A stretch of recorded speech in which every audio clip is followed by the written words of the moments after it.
नमस्कार मित्रांनो. आज आपण 11वा पाठ बघूया. उत्तरेकडील प्राचीन राज्ये. उत्तर भारतात अनेक राजघराणी उदयाला आली. त्यापैकी इंडो ग्रीक, कुशाण, गुप्त व वर्धन या घराण्यांची कारकीर्द भारताच्या इतिहासात महत्वाची आहे. त्यांची माहिती या पाठात घेऊ. आपण या पाठामध्ये कशाबद्दल माहिती बघणार आहोत? पाठाच्या नावाप्रमाणेच उत्तरेकडील प्राचीन राज्यांबद्दल माहिती बघणार आहोत. नेमकी कोणते राज्य बघणार आहोत? इंडो ग्रीक, कुशाण, गुप्त व वर्धन या घराण्यांबद्दल माहिती बघणार आहोत. आणखी या घराण्यांच्या महत्वाच्या राजांबद्दल माहिती बघायला मिळणार आहे. सम्राट अशोकाच्या मृत्यूनंतर मौर्य साम्राज्याचा ह्यास सुरू झाला. अशोकानंतरचे राजे कर्तृत्ववान नसल्याने शेवटचा राजा बृहद्रथ याचा पराभव करून शुंग घराणे सत्तेवर आले. बघा, मौर्य साम्राज्याचा शेवटचा राजा कोण होता? बृहद्रथ. आणि मौर्य साम्राज्याच्या नंतर कोणते घराणे सत्तेवर आले? शुंग घराणे. हे लक्षात राहू दे, महत्वाचं आहे. पुष्यमित्र शुंग हा राजा झाला. त्यावेळेस भारतात वायव्य भागात ग्रीकांनी स्वतंत्र राज्य स्थापन केली होती. इंडो ग्रीक सत्ता बघूया. भारताच्या वायव्येकडील प्रदेशात राज्य करणारे हे ग्रीक राजे इंडो ग्रीक म्हणून ओळखले जातात. इंडो ग्रीक म्हणून कोण ओळखले जातात? भारताच्या वायव्येकडील प्रदेशात राज्य करणारे हे ग्रीक राजे इंडो ग्रीक म्हणून ओळखले जातात. मेनॅन्डर या राजाचा उल्लेख भारतीय ग्रंथात मिलिंद असा केलेला आहे. हे लक्षात घ्या. मिनॅन्डर या राजाचा उल्लेख भारतीय ग्रंथात मिलिंद असा केलेला आहे. मिनॅन्डरचे राज्य हिंदू कुश पर्वत, काश्मीर, बुंदेलखंडापर्यंत पसरले होते. त्याने नागसेन या बौद्ध भिक्खू बरोबर बौद्ध तत्वज्ञानावर चर्चा केली. यातून मिलिंदपण या प्रश्न उत्तर रूपी संवाद ग्रंथाची निर्मिती झाली. मिलिंदपण म्हणजे मिलिंदाचे प्रश्न. बघा, मिलिंदपण हा ग्रंथ कोणाचा आहे? मिलिंद या राजाचा आहे. हे सुद्धा लक्षात घ्या. इंडो ग्रीकानंतर वायव्य भारतात शक पहलव या मध्य आशियातील तोड्यांनी स्वाऱ्या केल्या.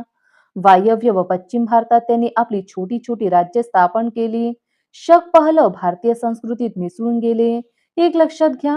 इंडो ग्रीकानंतर कोण आले? शक पहलव आले. आपल्याला क्रम विचारलाय म्हणून लक्षात राहू द्या. कुशाण राजसत्ता बघूया.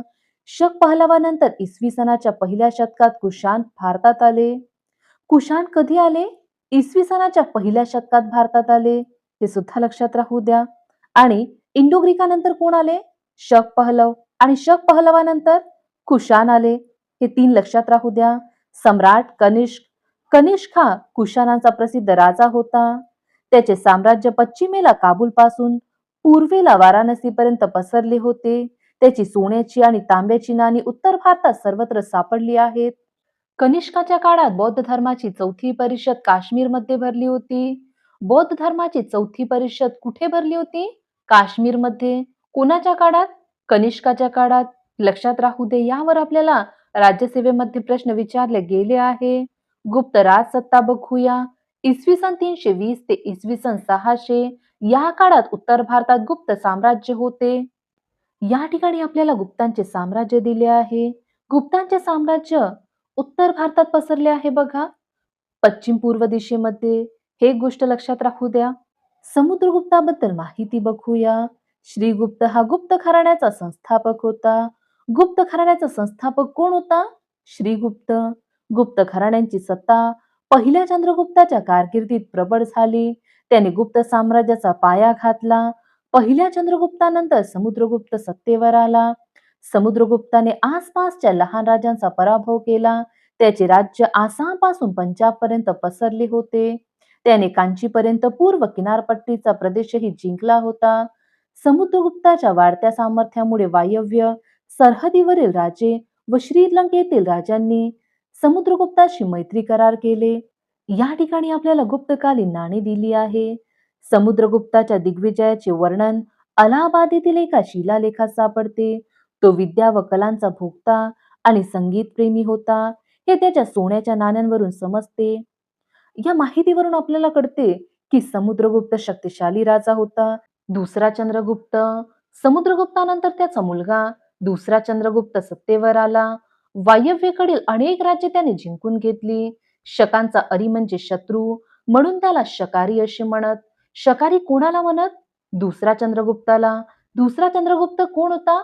समुद्रगुप्ताचा मुलगा होता. गुप्तांचे साम्राज्य त्याने वायव्येकडे वाढवले.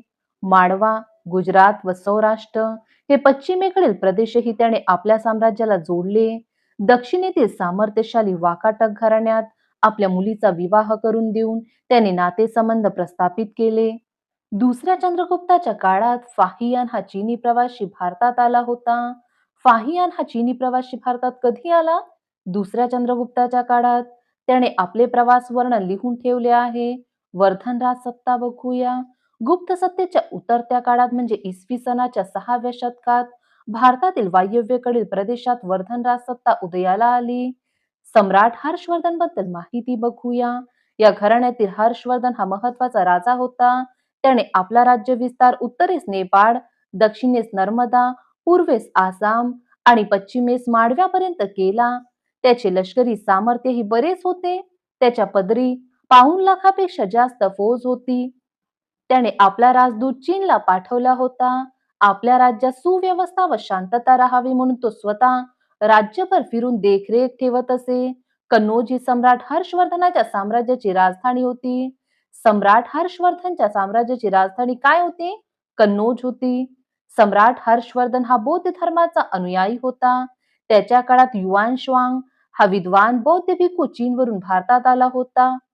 हर्षवर्धन विद्वानांचा आश्रयदाता होता. तो स्वतःही कवी व नाटककार होता. त्याने रत्नावली व नागानंद ही नाटके लिहिली. अतिशय महत्वाची माहिती आहे, लक्षातच राहू द्या. रत्नावली व नागानंद ही नाटके कोणी लिहिली? हर्षवर्धनने लिहिली. यावर आपल्याला प्रश्न विचारले गेले म्हणून लक्षात राहू द्या. हर्षवर्धनाने प्रजेच्या सोयीसाठी सार्वजनिक दवाखाने व धर्मशाळा बांधल्या. पानपोया सुरू केल्या. राज्याच्या उत्पन्नाचा मोठा वाटा तो सार्वजनिक हितासाठी वापरत असे. दर 5 वर्षांनी हर्षवर्धन आपली संपत्ती लोकांना वाटून टाकत असे. प्रजाहित दक्ष व दानशूर राजा म्हणून हर्षवर्धन इतिहासात प्रसिद्ध आहे. हे लक्षात राहू द्या. यावर आपल्याला एक्झाम मध्ये प्रश्न विचारला जाऊ शकते. या ठिकाणी हा पाठ संपतो. आपण यावरचे प्रश्न बघूया. पहिली रिकामी जागा. मिनेंडर या राजाचा उल्लेख भारतीय ग्रंथात रिकामी जागा असा केलेला आहे. काय येणार इथे? मिलिंद. मिनांडर या राजाचा उल्लेख भारतीय ग्रंथात मिलिंद असा केलेला आहे. दुसरी रिकामी जागा. कनिष्क हा रिकामी जागा प्रसिद्ध राजा होता. कोणाचा राजा होता?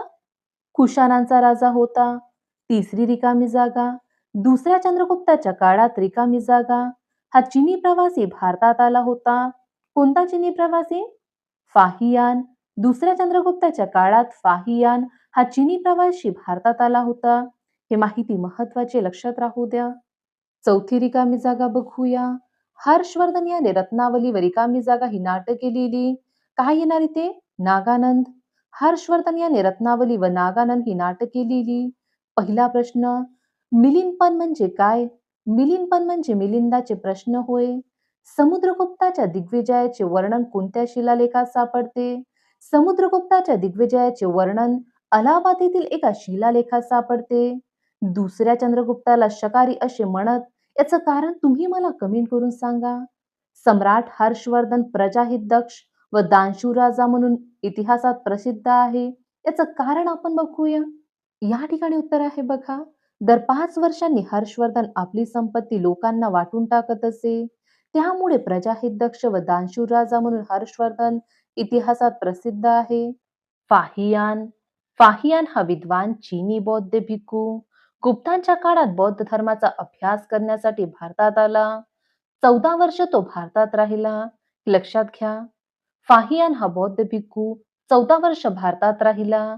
त्या काळात त्याने गांधार, तक्षशिला, पेशावर, मथुरा, कन्नौज, श्रावती, कपिलवस्तू, कुशीनगर, वैशाली इत्यादी ठिकाणांना भेटी दिल्या. पाटलीपुत्र येथे 3 वर्षे राहून त्याने संस्कृतचे अध्ययन केले. हे सुद्धा लक्षात राहू द्या. फाहियान या बौद्ध भिक्खूने संस्कृतचे अध्ययन केले होते. युआन श्वांग बद्दल माहिती बघूया. प्रसिद्ध चीनी प्रवासी व विद्वान बौद्ध भिक्खू युआन श्वांग कोण होता? प्रसिद्ध चीनी प्रवासी व विद्वान बौद्ध भिक्खू होता. त्याने 15 वर्ष भारतात वास्तव्य केले. नालंदा विद्यापीठात संस्कृत भाषेचा व बौद्ध तत्वज्ञानाचा सखोल अभ्यास केला. चीनला परत जाताना त्याने सुमारे 650 ग्रंथ व भगवान बुद्धांच्या अनेक मूर्ती आपल्याबरोबर नेल्या. युआन श्वांगच्या प्रवास वर्णनात तत्कालीन भारताची विपुल माहिती मिळते. या ठिकाणी कनिष्काचे नाणे दिले आहे. वर दर्शवलेले सोन्याचे नाणे कुशाण सम्राट कनिष्काने पाडले होते. हे लक्षात राहू द्या, महत्वाचं आहे. या ठिकाणी हा पाठ संपतो. या ठिकाणी आपण थांबूया. आजची माहिती तुम्हाला आवडली असेल तर व्हिडिओला लाईक करा, शेअर करा आणि कमेंट करून नक्की सांगा. Thank you.